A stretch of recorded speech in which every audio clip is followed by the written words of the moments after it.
Hello and welcome to another video, this time taking you through another early step paper question. It's also one which you can do with zero content from A-level. Yeah, it's definitely 100% not dependent upon any A-level content. That doesn't mean it's easy, it's step, it's not going to be easy.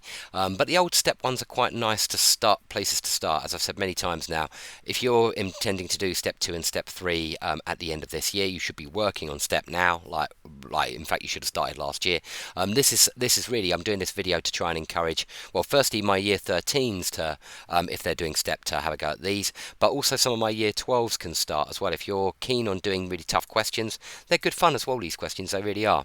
So without further ado, let's get on with it. Okay, so they tell us that how to find the volume of a tetrahedron, and this formula, by the way, applies to anything which is pointy at the top and tapers sort of uniformly down. So, for example, a cone, yeah, has a very similar formula to this. A cone is a third times base area times height, times perp height, yeah.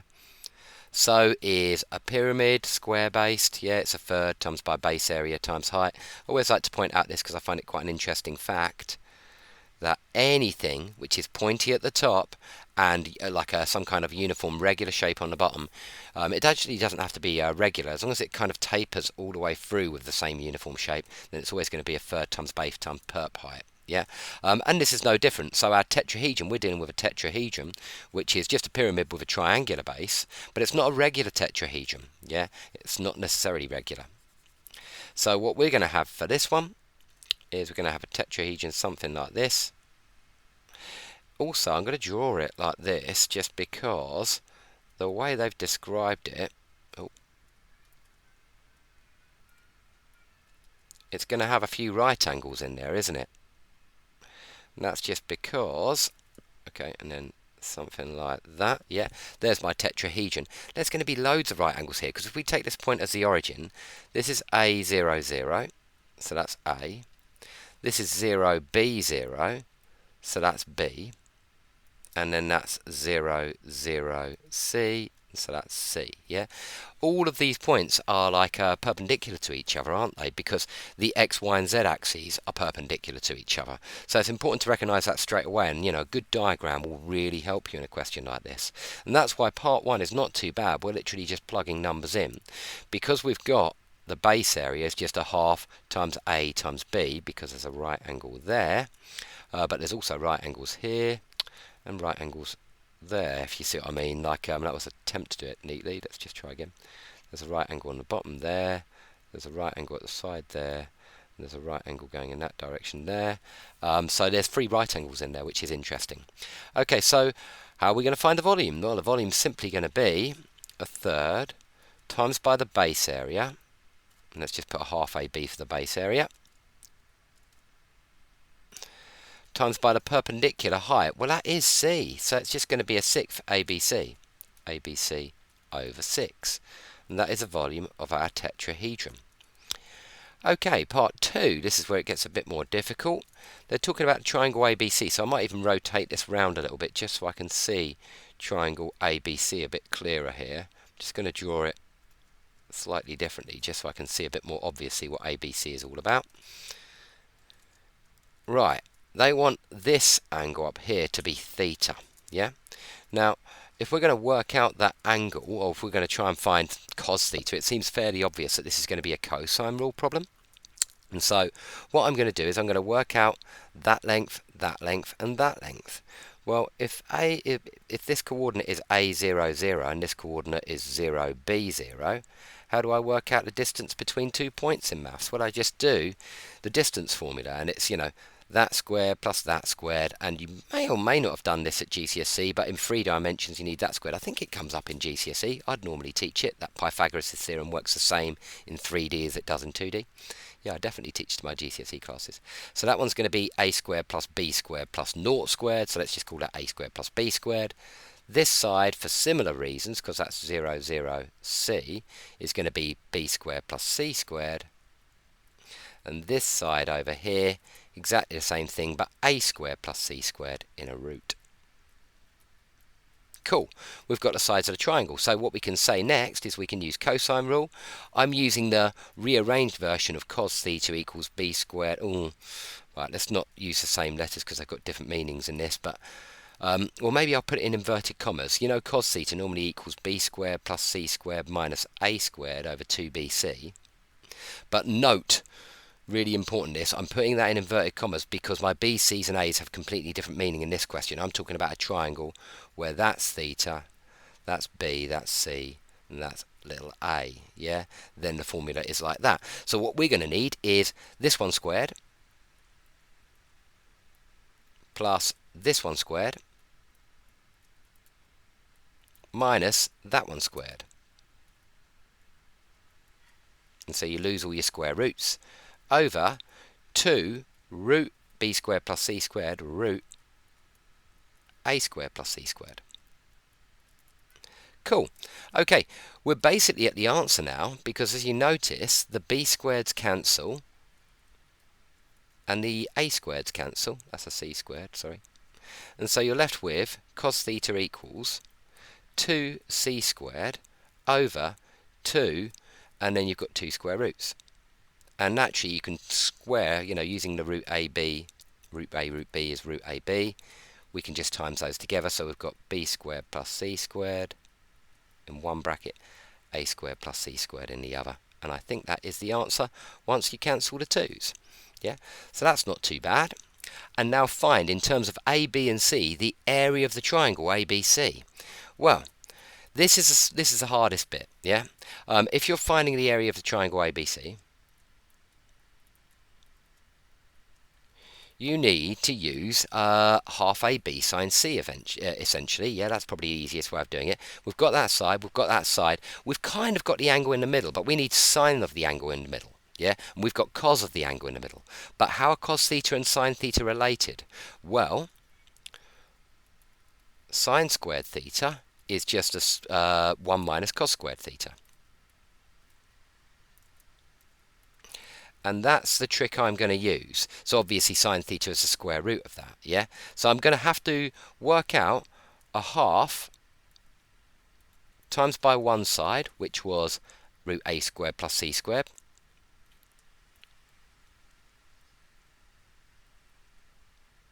times by the other side, which was root b squared plus c squared. And that gives me, times by sine theta. Yeah, that's what I'm going to try and do.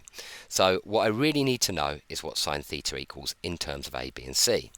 And I'm going to use this trick. Yeah, I'm going to use sine squared is 1 minus cos squared. Let me just move that over. Is it going to let me use my rubber? Yep, cool. Let me just get it out of the way. I apologise as well. Please do. Honestly, when I write down my answers, when I write them up neatly, they're a lot neater than this. It's just because I'm working on a computer, it gets a bit messier. Okay, so if I can go up here, I like to tell the examiner what I'm doing, yeah? If I just put from star, I'm just going to say from star, yeah? So you're always allowed to label things, yeah? And say from star, we see that, yeah? Let the examiner know what you're doing. Sine theta is going to be equal to the square root of 1 minus cos squared theta. Now that would give me c to the 4 over, and then we're going to have a square root of b squared plus c squared a squared. Oh, but we're squaring this, remember? Yeah, we need to square the cos theta. So that's going to get rid of the square root on the bottom. That's all it's going to do. b squared plus c squared a squared plus c squared. So we've got rid of the square root on the bottom. Okay, always best as well to try and simplify these things. Now we can, use the one as b squared plus c squared a squared plus c squared, so we can combine the terms. You're going to end up with b squared plus c squared, a squared plus c squared, minus c to the 4 over b squared plus c squared, a squared plus c squared. Okay, now we can simplify this, because if you multiply out those brackets, you get the rather stunning result of the c to the power 4's cancelling. It actually gets quite stunning actually in the next bit where it works out the answer beautifully. You're going to have a squared b squared plus a squared c squared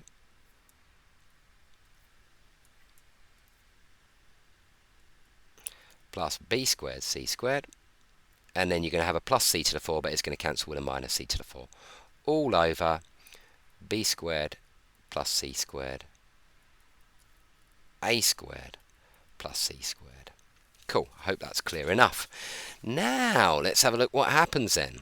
So the area of our triangle is going to be equal to, now if you look carefully, the half's going to be there, but look at this, we're going to have a root a squared plus c squared, root b squared plus c squared, but then on the bottom there you've got a root a squared plus c squared, root b squared plus c squared, so they're going to cancel, and you're just going to be left with a square root of what's on the top. I hope you can see that, because I'm not intending on writing down the middle line.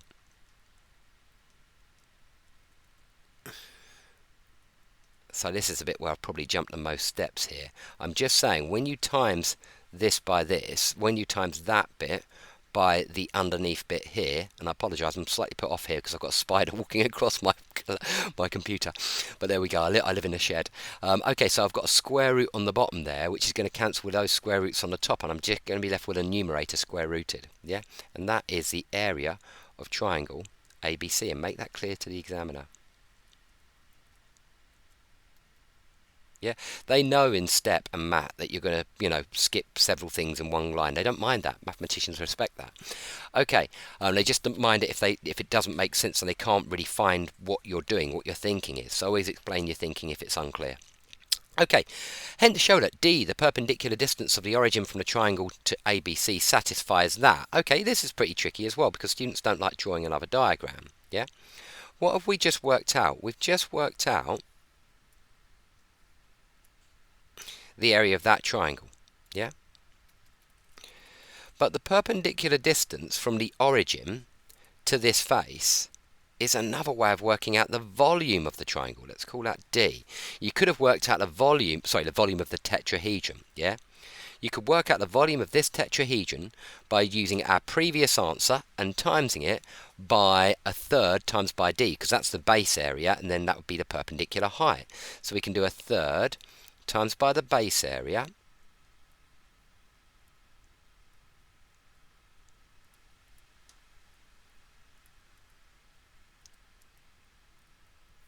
missed one off there, and then times that by the perpendicular height, which is going to be D, yeah? Now remember, we already worked out the volume of the tetrahedron now in part 1, and it was simply another way of doing it. We just got ABC over 6. So what I'm going to do is I'm going to equate these two volumes because they should be the same, yeah? Hence, we can say that ABC over 6 equals D over 6, I've just put the D at the start here, multiplied by all of that.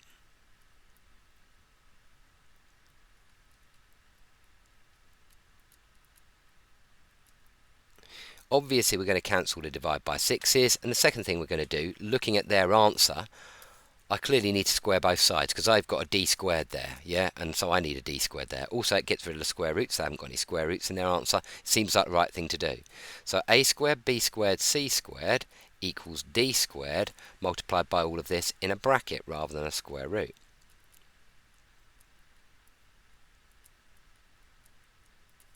Okay.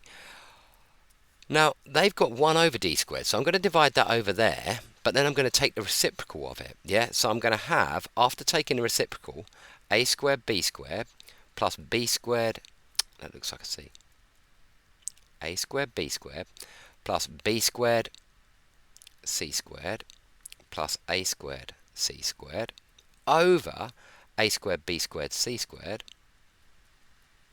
equals 1 over D squared. Yeah, and that's just, if you like, I've divided that one over there and divided that one over there because I need the 1 over D squared. How did I know to do that? Because I look where I'm going, yeah? When they have results shown to you, that makes it almost a bit easier because you can think, oh, they want a 1 over D squared. And guess what happens here now? Well, everything cancels beautifully because if I do that divided by that, I get 1 over C squared. If I do this term divided by this, I get 1 over A squared. Now if I do this last term divided by this, I get 1 over B squared equals 1 over D squared as required. Yeah, and we've done the whole question. Yeah.